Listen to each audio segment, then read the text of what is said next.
Hi, നമസ്കാരം. നിങ്ങൾക്കറിയോ എന്തുകൊണ്ടായിരിക്കും നമ്മൾ മറക്കണമെന്ന് ആഗ്രഹിക്കുന്ന ഓർമ്മകൾ അത് നമ്മുടെ മനസ്സിലേക്ക് തന്നെ വീണ്ടും വീണ്ടും വരുന്നത്? അതൊരു പക്ഷേ ബ്രേക്കപ്പിനെ കുറിച്ചുള്ളതായിരിക്കാം, അല്ലെങ്കിൽ നമുക്ക് വലിയ നഷ്ടങ്ങൾ സംഭവിച്ചതിനെ കുറിച്ചായിരിക്കാം, അല്ലെങ്കിൽ ഏതെങ്കിലും തരത്തിലുള്ള ഫെയിലിയർ ആയിരിക്കാം. ഇത്തരം മോശം അനുഭവങ്ങൾ അല്ലെങ്കിൽ മോശം ചിന്തകൾ നമ്മുടെ മനസ്സിലേക്ക് വീണ്ടും വീണ്ടും വരുന്നു. പക്ഷെ ഇത് നമുക്ക് എങ്ങനെയെങ്കിലും മറന്നേ പറ്റുള്ളൂ. അതിന് വേണ്ടിയിട്ട് ഓരോ കാര്യങ്ങളൊക്കെ ചെയ്താലും അതൊക്കെ കഴിഞ്ഞ് പിന്നീട് നമ്മുടെ നോർമൽ ലൈഫിലേക്ക് വരുമ്പോൾ ആ ഒരു ഓർമ്മകളും കൊണ്ട് തന്നെയായിരിക്കും വീണ്ടും വരുന്നുണ്ടാവുക.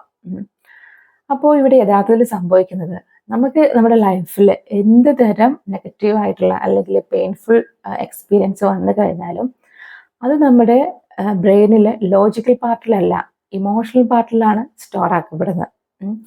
അതിനെ ഒരു ഡേഞ്ചർ മെമ്മറി ആയിട്ടാണ് നമ്മുടെ ബ്രെയിൻ കണക്കാക്കുന്നത്. ആക്ച്വലി ബ്രെയിൻ നമ്മളെ എപ്പോഴും ഹെൽപ്പ് ചെയ്യാണ്. ഇത് ഡേഞ്ചർ ആയിട്ടുള്ള ഒരു അനുഭവമാണ്, അതുകൊണ്ട് നീ സൂക്ഷിക്കണം, ഇനി ഇങ്ങനെയൊന്നും ചെയ്യരുത് എന്ന് നമുക്ക് എപ്പോഴും നമ്മളെ അവെയർ ആക്കിക്കൊണ്ടിരിക്കുകയാണ്.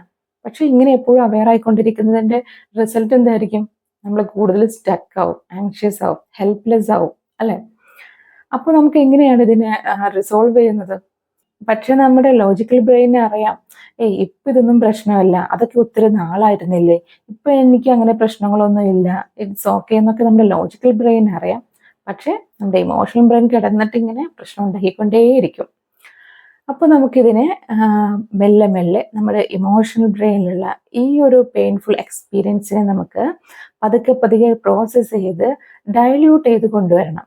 എന്ന് വെച്ചാൽ നമ്മളതിനെ പെട്ടെന്ന് തന്നെ മറന്നു കളയണം അല്ലെങ്കിൽ മറക്കാൻ പറ്റും എന്നൊന്നുമല്ല.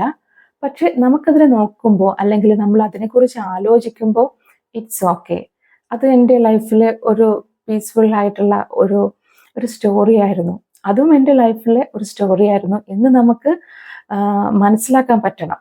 അവിടെ നമുക്ക് അതിന് വേണ്ടിയിട്ട് നമുക്ക് ഒരുപാട് തെറാപ്പീസ് ഒക്കെ ഉപയോഗിക്കാം, മൈൻഡ്ഫുൾനെസ് ഉപയോഗിക്കാം, ഇന്നർ ചൈൽഡ് ഹീലിംഗ് ഉപയോഗിക്കാം, അതിന് DBT അല്ലെങ്കിൽ ജേർണലിംഗ്, ഇത്തരത്തിലുള്ള ഒരുപാട് രീതിയിൽ നമുക്ക് ഇത്തരം കാര്യങ്ങളെ നമുക്ക് ഒരു നല്ല രീതിയിൽ നമ്മുടെ ഇമോഷനെ നമുക്ക് പ്രോസസ്സ് ചെയ്യാൻ പറ്റും.